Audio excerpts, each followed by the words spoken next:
नमस्कार, ओम शांति।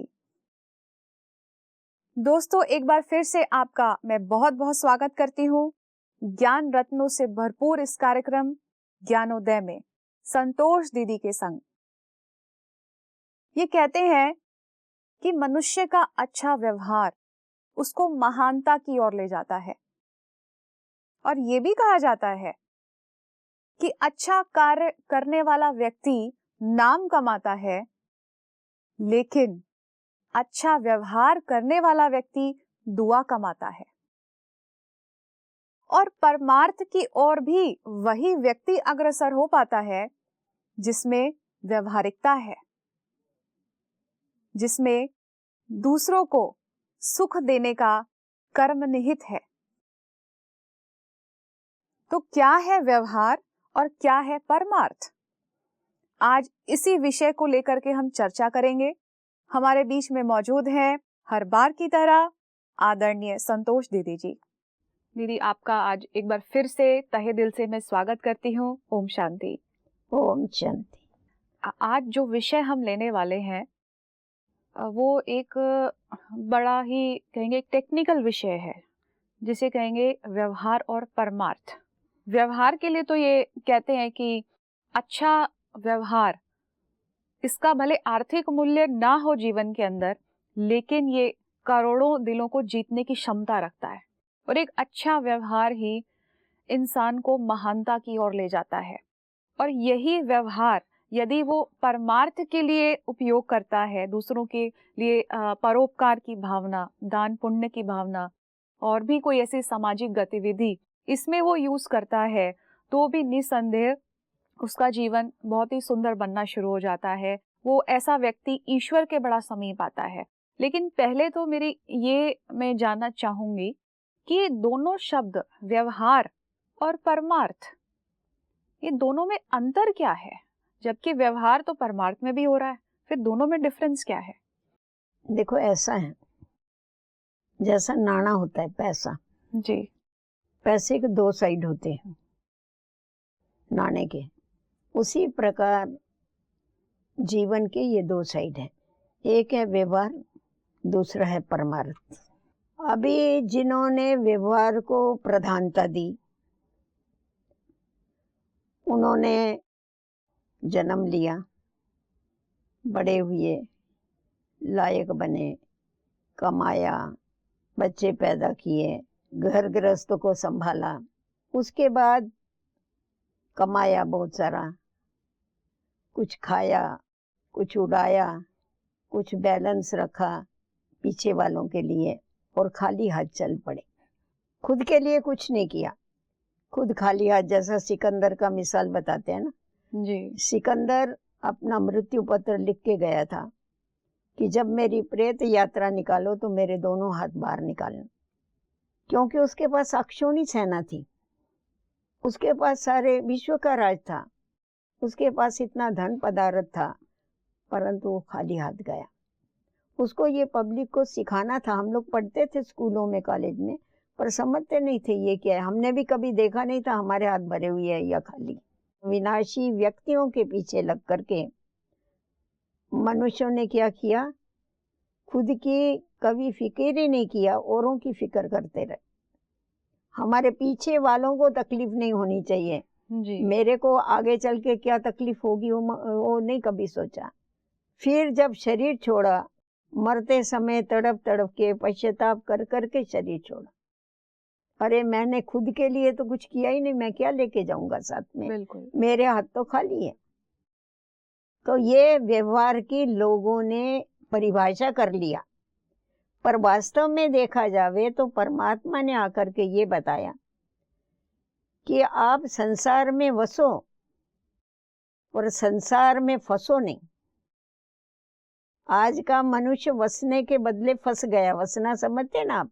रहना। जी। संसार में भले रहो, परंतु संसार में वसो, परंतु उसमें फंसो नहीं। जैसा कमल का पुष्प है, ये कीचड़ में रहता है, परंतु कीचड़ में रहते उससे न्यारा रहता है, इसीलिए सबको प्यारा लगता है। तो वैसा ही घर गृहस्थ में रहते हुए इस कीचड़ में विकारों के कीचड़ में कभी भी खुद को फंसा के नहीं रखो। देहधारियां, क्योंकि कमल के पुष्प के साथ बहुत बड़ी प्रवृत्ति है उसकी, जी कमल डंडी है, कमल डोडी है, बहुत सारी प्रवृत्ति है, परंतु वो सबसे अलिप्त है। अब देखो ऊपर होगा, ऊपर होता है हमेशा। पत्तों को भी जी उसका स्पर्श नहीं होता है। बिल्कुल सही तो कहा। उसी प्रकार परमात्मा ने तो आके हमें ये बताया कि गृहस्थ को आश्रम बनाओ। गृहस्थ आश्रम, हमारे भारत में तो ये शब्द है ना, गृहस्थ आश्रम। आश्रम माना जहाँ पर सुख है, जहाँ शांति है, जहाँ पवित्रता है। तो आश्रम बनाने के बजाय क्या कर दिया, उसको अशांति का घर बना के रख दिया। जी स्वार्थ आ गया उसमें, लड़ाई झगड़े आ गए, विषय विकार आ गए। ये प्रवृत्ति व्यवहार इसको समझ लिया, समझा? जी जी जी ये जी व्यवहार हो गया। जी फिर क्या हो गया, व्यवहार में चलते चलते एक दो के जीवन में रहेंगे तो कुछ खट्टे कुछ मीठे अनुभव हो गए, कुछ कड़वे अनुभव हो गए, कुछ तीखे अनुभव हो गए, कोई ना कोई अनुभव तो होते ही है। फिर जैसे जैसे अनुभव होते गए, उन अनुभवों का अपने दिल के ऊपर असर होता गया। उसके लिए सामने वालों के लिए क्या हो गया, वैसा इम्प्रेशन दिल में पड़ता गया, मन में बसता गया। और फिर कभी कभी ऐसा हुआ कि आपस में संबंधों में चलते चलते एक दो से अगर नहीं बनी, अनबन हो गई, संबंध विच्छेद कर डालते। जी हमेशा कहा जाता है, पानी भले कितना भी मैला हो, आपके पीने के काम में नहीं आएगा, पर आग बुझाने के काम में तो आ सकता है। बिल्कुल आ सकता है। उसी तरह से संबंध भले कैसे भी होवे, परंतु उनका कभी भी विच्छेद मत करो। आखिर यही संबंध आपको काम में आने वाले। जी तो जब इस समझ से चलते हैं तो व्यवहार में हमारे कुशलता आती है। जी एक दो के संपर्क में आते हुए, एक दो के साथ अपने दिल को मिलाते हुए, विचारों को मिलाते हुए, हम अपने को भी सुखी बनाते और दूसरों को भी सुखी बनाते। जी तो ये हो गया व्यवहार, एक दो से लेन देन, कर्मों का हिसाब किताब। परंतु हमेशा खुद के ऊपर ध्यान दे करके और अच्छी रीति से अपना अपना जो कर्तव्य है, अपना जो फर्ज है, उसको निभाना। जी बड़ों को रिस्पेक्ट देना, समान वालों को आदर दे करके चलना, छोटों को प्यार दे करके चलना, ये वास्तव में व्यवहार। आज बड़ों के लिए आदर नहीं रहा, हाँ, समान वालों का रिस्पेक्ट नहीं रखा, एक दो को मान सम्मान नहीं दिया, छोटों को जैसा प्यार देना चाहिए वो नहीं दिया, तो ये कोई व्यवहार थोड़ा ही हो। जी बिल्कुल। तो व्यवहार के जो नियम हैं, उन नियमों को तोड़ के मनुष्य चलता है, इसीलिए दुखी होता है। जी एक दो से दूर होता है, इसका कारण यही है, स्वार्थ, सामने वालों से अपेक्षाएं। जी मेरे को आपसे अपेक्षा है, आप मेरे साथ अच्छा व्यवहार करना चाहिए, आप मुझे रिस्पेक्ट देना चाहिए, आप मुझे प्यार देना चाहिए। मुझे आपसे अपेक्षाएं हैं, आपको भी तो मेरे से कुछ अपेक्षाएं होगी। जी परंतु व्यवहार में रहते हुए, संसार में रहते हुए मनुष्य ये भूल गया है कि मेरे से भी किसी को अपेक्षाएं हैं। वो सिर्फ अपनी अपेक्षाओं की लिस्ट निकाल के रखती है, बिल्कुल, मेरी पूरी होनी चाहिए, मेरी पूरी होनी बाकी मुझे चाहिए। किसी से कोई मतलब इसीलिए नहीं। व्यवहार उनका गलत हो गया। जी अपेक्षाओं के कारण, इच्छाओं के कारण व्यवहार गलत हो गया है। परंतु वो ये नहीं समझता है कि सामने वाले को जैसा मुझे अपेक्षाएं हैं, वैसा सामने वाले को अपेक्षाएं हैं। पहले मैं उसकी अपेक्षाओं की पूर्ति करूं तो मेरी आपे ही हो जाएगी। जी इस बात को वो भूल गया है। तो इसीलिए हमारे को व्यवहार के साथ साथ परमार्थ की भी आवश्यकता है। तो इसका मतलब ये हुआ कि हमें घर गृहस्थी में रहना भी है, लेकिन हमारी जो भावना है वो अपेक्षा हमें इतनी नहीं रखनी है, कामनाएं नहीं रखनी है। हाँ, हमें कर्तव्य ज़रूर सबके प्रति निभाने हैं, वो भी जैसे आपने बताया कि अच्छा व्यवहार करना है, बच्चों को अच्छी शिक्षा देनी है, उनको अच्छे रास्ता दिखाना है, ये कर्तव्य हमें करना है। लेकिन कीचड़ में कमल की तरह जो आपने बताया फंस है, के नहीं रहना है। बिल्कुल।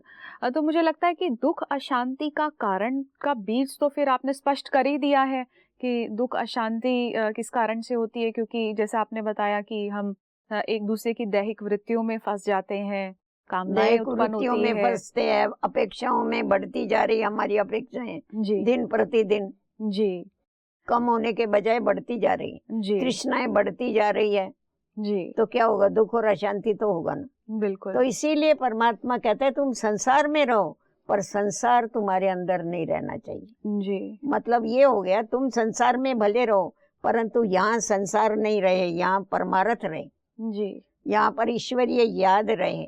लेकिन फिर भी देखा जाता है कि माँ बाप को बच्चों के प्रति अपेक्षा हो जाती है कि बच्चे हम इसलिए बड़े कर रहे हैं कि बुढ़ापे में वो हमारा सहारा बनेंगे।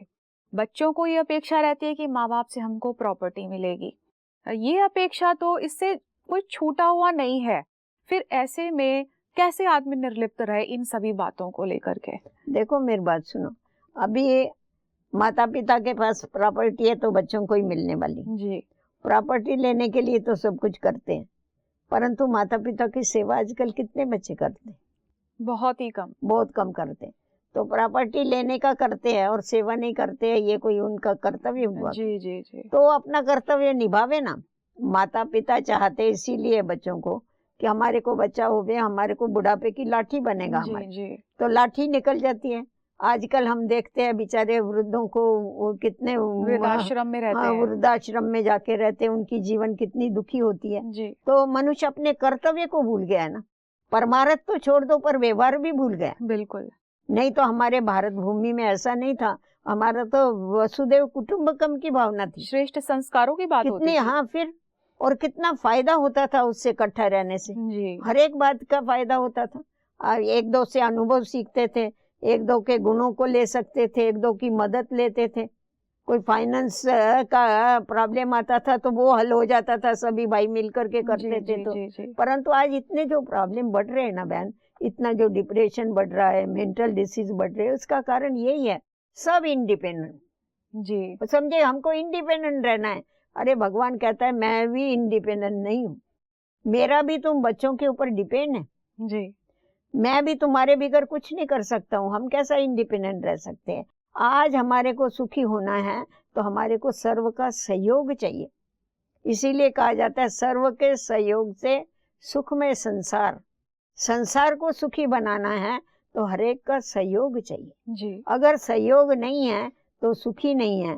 परंतु सहयोग मिलेगा कैसा? सहयोग मिलेगा स्नेह से। जी जिसके साथ स्नेह होता है उसके लिए त्याग की भावना होती। आज देखो माँ है, बच्चे के लिए कितना बड़ा त्याग करती। बच्चा बीमार होगा, रात रात जागती है। किसी माँ ने लिख के रखा मैं बड़े बच्चे के लिए इतना रात जागी, छोटे नहीं। बच्चे के लिए इतना रात जागी? कभी भी नहीं। कितनी मेहनत करती है वो, क्यों? क्योंकि उसका स्नेह है। तो उसी प्रकार हमारा जब आपसी स्नेह होता है सबका, तो हम एक दो के लिए त्याग करने की हमारे अंदर भावना आती है। आज लोगों में से त्याग भावना चली गई, स्वार्थ भावना। जी मुझे मिलना चाहिए, तुम्हारा कुछ भी होने दो, हमारी पेटियां भरे, तुम्हारा पेट भले खाली रहे। जी तो ये जो भावना है ना, ये भावना दुखी करती। जैसे दीदी आपने आज बताया है कि गृहस्थ आश्रम वाली बात आपने कही थी।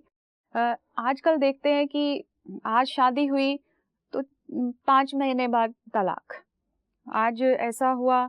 और दूसरी चीज़ ये कि रहते भी हैं, अगर तलाक नहीं भी लेते हैं डर के मारे समाज में बदनामी ना हो, तब भी ऐसे मन काट करके रहते हैं कि ये समाज क्या कहेगा। एक दूसरे के प्रति कटाक्ष करने, एक दूसरे के प्रति उल्टा सीधा बोलना, आपस में जो उनकी व्यवहारिकता है वो भी इस तरीके की हो जाती है कि जहाँ मौका मिले दुख देना है, टॉन्ट मारना है, हर्ट करना है। वो सोचते हैं कि इस रिलेशन में तो ये सब कुछ जायज़ है। कहाँ गृहस्थ आश्रम की बात आपने कही, कहाँ ये इस तरीके से हो गया। ऐसे में क्या किया जाए? कैसे दोनों पक्षों को कैसे समझाया जाए कि ये लाइफ के लिए नहीं हम आए थे, ये बंधन इसलिए नहीं बंधा था, लेकिन इसमें वो परमार्थ किस तरीके से निभा सकते हैं? परमार्थ ही भूल जाते हैं ना वो। जी परमार्थ भूल जाते हैं, इसीलिए ऐसा व्यवहार करते हैं। जी परंतु अगर ये ओरिजिनल हमारा जो रिश्ता है, हम सब एक ही पिता की संतान हैं, ये आत्मिक रिश्ता जो है ये सुख देने वाला रिश्ता है, शांति देने वाला रिश्ता है। जी और हमारी भारत भूमि जो है, यहाँ पर तो पवित्र देवी देवताओं का राज था ना। यहाँ तो शेर बकरी एक घाट पर पानी पीते थे, इतना प्यार था ना उनका आपस जी में। जी जी हिंस्र पशुओं का भी प्यार था, तो वहां पर देवी देवताओं का तो आपस में कितना प्यार था। इसीलिए तो आज तक लोग उनकी पूजा करते, विधि प्रमाण पूजा करते हैं, उनसे कितना प्यार करते हैं। तो हम उस घराने के हैं। जब स्मृति आती है ना कि हमारे पूर्वज कौन थे, जी हमारे पूर्वज देवी देवताएं हैं, संपूर्ण निर्विकारी हैं, तो हम उस घराने के हैं, उनके वंशज है हम। तो ये जब स्मृति आती है ना, तो स्मृति से हमारे अंदर क्या हो जाती है, परिवर्तन समृद्धि, आता है। शक्ति आती है, हम अपने को परिवर्तन करते हैं। जी और आज क्या है, कॉपी करने में बहुत होशियार हो गए। फॉरेन में देखते हैं ना, ये एक दिन शादी किया दूसरे दिन छोड़ा। अभी अच्छी बातें कोई नहीं सीखता है, खराब बातों को फॉलो करते। जी तो हम वास्तव में देखा जावे तो हमारे पास ऐसा नहीं है। वहां तो समझेंगे नई चीज उनको चाहिए हर एक, और हमारे पास क्या है, हमारे पास कहते हैं पुराना वही सोना होता है। जी जी जी जी हमारे पास मान्यता ही अलग है। ये बात तो आपने कितनी अच्छी बताई है, कितना अच्छा साक्षात उदाहरण आपने दिया है देवी देवताओं का। वे भी गृहस्थ जीवन में थे, लेकिन सच में उनका आश्रम गृहस्थ आश्रम की तरह था। अगर ये उदाहरण भी हम अपने सामने रखेंगे तो बहुत सारी चीजें हम अपने आप में सुधार पाएंगे। एक चीज और आती है कि परमार्थ क्या सिर्फ घर तक सीमित है, या समाज के लिए, देश के लिए भी कोई परमार्थ होता है? सबके लिए ना, परमार्थ तो सबके लिए है। जी जब समाज में ये परमार्थ की भावना आ जाती है, स्वार्थ दूर हो जाता है, एक दो के लिए हम त्याग करने की भावना हमारे अंदर आ जाती है, तो हम समाज को सुधार सकते हैं। जी समाज सुधरेगा तो सारा विश्व सुधरेगा ना। हमारे अंदर परिवर्तन आएगा तो समाज में परिवर्तन आएगा, समाज में परिवर्तन आएगा तो देश में आएगा। आज ये आपस में जो इतने कटाक्ष करते हैं, एक दो को लड़ते हैं, झगड़ते हैं, धर्म धर्म के आपस में झगड़े होते हैं, परंतु हम सब एक ही धर्म के हैं, हम सब मानव हैं, हम सब मनुष्य आत्माएं हैं। जब ये मालूम पड़ जाता है ना, हम एक ही पिता की संतान है, जी जब ये भावना उत्पन्न हो जाती है तो आपस में भाईचारा हो जाता है। सिर्फ ऐसा ही कहते हैं हिंदी चीनी भाई भाई, और रोज लड़ते रहते, बिल्कुल। परंतु सिर्फ कहना नहीं है, वो समझना है कि हम आत्माओं का पिता एक है।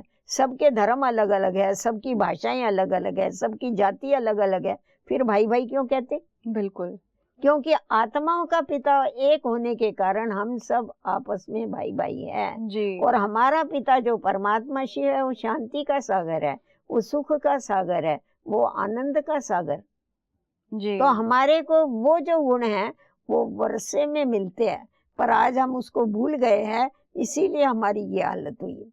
तो वापस ये सारी समझ जब मिलती है, ये ज्ञान मिलता है जब, तभी जीवन में परिवर्तन आना चालू होता है। और हम बदलते हैं तो जग को भी बदलाते हैं ना, फिर जी समाज जी को भी बदलाते हैं, समाज को भी सुखी करते हैं, सारे देश को भी सुखी करते हैं, सारी दुनिया को भी सुखी करते हैं। एक चीज और मेरे जहन में आ रही है कि ये व्यवहार और परमार्थ, इसका संतुलन जीवन में किस प्रकार से स्थापित हो सकता है?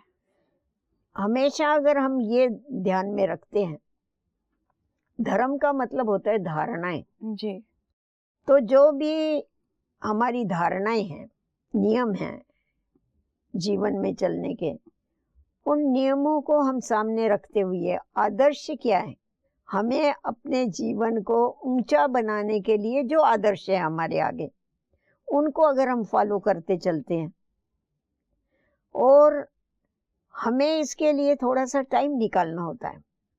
आज मनुष्य को अगर कहेंगे तुम अपने आत्मोन्नति के लिए टाइम दो, तो उसको टाइम नहीं।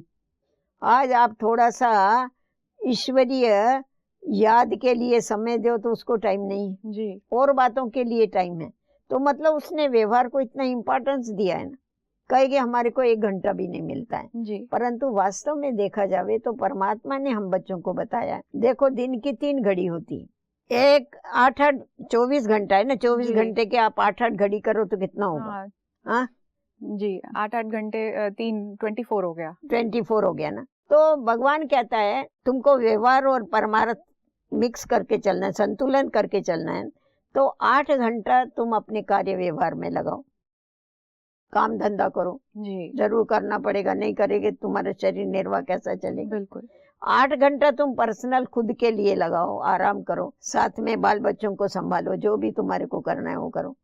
8 घंटा बाकी बचता है जी 16 घंटा गया, 8 घंटा बचा।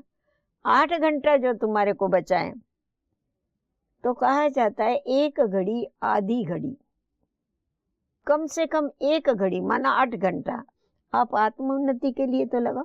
जी अच्छा 8 घंटा नहीं लगा, एक घड़ी नहीं लगा सकते हो, आधी लगाओ, 4 घंटा लगा, अरे उतना भी नहीं लगा सकते हो, आधी की आधी तो लगाओ, तो 2 घंटा हो गए। जी तो कम से कम सारे दिन में हम ये नियम रखें कि मुझे 2 घंटा तो भी आत्म उन्नति के लिए और परमात्मा की स्मृति के लिए मुझे जरूर देना है। बिल्कुल तो क्या हो जाएगा, हमारा व्यवहार और परमार्थ इसका बैलेंस चलेगा। जी कहेंगे हमको फुर्सत ही नहीं मिलती, फुर्सत बहुत है, फुर्सत बहुत है, परंतु फुर्सत निकालना नहीं आती है, क्योंकि लगन नहीं, जी इच्छा शक्ति नहीं है। इच्छा शक्ति नहीं है। जिसको इच्छा होगी उसको मार्ग जरूर दिखाई पड़ेगा। बिल्कुल तो अगर हम ये जैसा और बातें, हम भोजन खाना, आप कितना भी बिजी हो गया, ऐसा थोड़ी बोलेगा आज मैं बिजी हूँ इसलिए भोजन नहीं खाएगी, नहीं आज मैं बिजी हूँ मैं स्नान नहीं करेगी, करेगी ना। जैसा वो इम्पोर्टेंस है, वैसा ही आत्मा को भी ज्ञान स्नान कराना बहुत ही इम्पोर्टेंस। परमार्थ को अपना अंग बना लेते हैं, इसको इम्पोर्टेंस को जान लेते हैं, और हम अपनी दिनचर्या को फिक्स करके उस अनुसार चलते हैं। लोग कहते हैं हमको समय नहीं, हम कहते हैं हमारे पास तो बहुत समय, क्योंकि हम सवेरे 3 बजे उठ करके चालू करते हैं अपनी आत्मोन्नति की बात। जी तो हमारे पास तो समय लोग सोए पड़े रहते, हमारा आधा दिन खलास हो जाता है। जी तो अपने ऊपर है ना, पहले हम भी तो सूर्यवंशी थे, जब तक सूर्य नहीं उगता था कभी नहीं उठते थे, बिल्कुल परंतु जब ईश्वरीय याद का रस हमको बैठ गया, कहा जाता है ना परमात्मा की जो याद है वो अमृत वेले करो, राम सिमर प्रभात मेरे मन। तो उस वातावरण का जब अनुभव हुआ हमारे को, ईश्वरीय याद को करने के लिए कितना वो वातावरण काम में आता है, जी कितना सहयोग देता है, इसका अनुभव हुआ। तो आप ही क्या हुआ, आप ही बैठ करके हमारी नींद भी खुल जाती है, हम अपनी अविनाशी कमाई भी कर लेते हैं, अपने अंदर मनोबल भर लेते हैं, जी सारी दिनचर्या हमारी बहुत अच्छी चलती, सारे दिन कार्य व्यवहार भी करते, कुछ सोए थोड़ी पड़े रहते, जी सारा दिन कार्य व्यवहार करते। तो ये इसीलिए थोड़ा परमार्थ के लिए, आध्यात्मिकता के लिए, आत्मोन्नति के लिए हमारे को जरूर समय निकालने की आवश्यकता है। तो हम अपने जीवन का संतुलन करके सदा के लिए सुखी हो सकते हैं, समाज को सुखी कर सकते हैं। जी हाँ दीदी, आज आपने इतनी गहरी बातें बताई आज हमको कि व्यवहार और परमार्थ क्या है और इसका संतुलन किस तरीके से हम जीवन में स्थापित कर सकते हैं। और ये 8-8 घंटे की बात आपने इतनी बेहतरीन तरीके से बताई है कि कैसे हम 8 घंटा अपना कार्य व्यवहार भी करें और 8 घंटा अपनी उन्नति के लिए, उस परमात्मा की याद के लिए हम निकाल सकते हैं, यदि हमारे अंदर इच्छा शक्ति है। कहते हैं ना कि जहाँ चाह है वहाँ राह है। तो जिस व्यक्ति को अपनी आत्म उन्नति करनी है तो वो अवश्य समय निकालेगा। और जहाँ मुझे लगता है कि स्व उन्नति से हमारा भाग्य भी जुड़ा हुआ है। जितना आदमी बहुत बड़ा भाग्य है। स्व उन्नति करता है उतना भाग्य भी सूरज की भांति चमकता है। दीदी, आपने आज इतनी बेहतरीन चर्चा की है, इतनी गहरी और ऐसी ऐसी बातें बताई हैं प्रैक्टिकल जीवन से रिलेटेड कि व्यक्ति चाहे तो बिल्कुल कर सकता है यदि उसमें दृढ़ता आ जाए तो। दीदी, आपका इस चर्चा करने के लिए मैं तहे दिल से बहुत बहुत धन्यवाद करती हूँ। ओम शांति। ओम शांति। दर्शकों, आज की जो चर्चा हुई उसमें आज दीदी ने एक बहुत खूबसूरत उदाहरण हमारे सामने रखा, कीचड़ में कमल। जो कमल होता है वो कीचड़ के छींट से बहुत ऊपर रहता है। भावार्थ ये है कि चारों तरफ आज के समय में बुराई व्याप्त है, नकारात्मक वृत्तियां, अपेक्षाएं, कामनाएं और भी बहुत सारी ऐसी बुराइयां जो कीचड़ के रूप में चारों ओर फैली हुई हैं। ऐसे में स्वयं की जीवन को एक कमल की समान बनाना, उन बुराइयों के जंजाल से, उसके लेप से ऊपर की ओर रहना, उसके प्रभाव में नहीं आना, अपने कार्य को कर्तव्य समझते हुए करना, अपने बच्चों का जीवन श्रेष्ठ बनाने में अग्रसर रहना और एक ऐसा जीवन उनको देना जो वे भी समाज के काम आ सके, परमार्थ के लिए काम आ सके।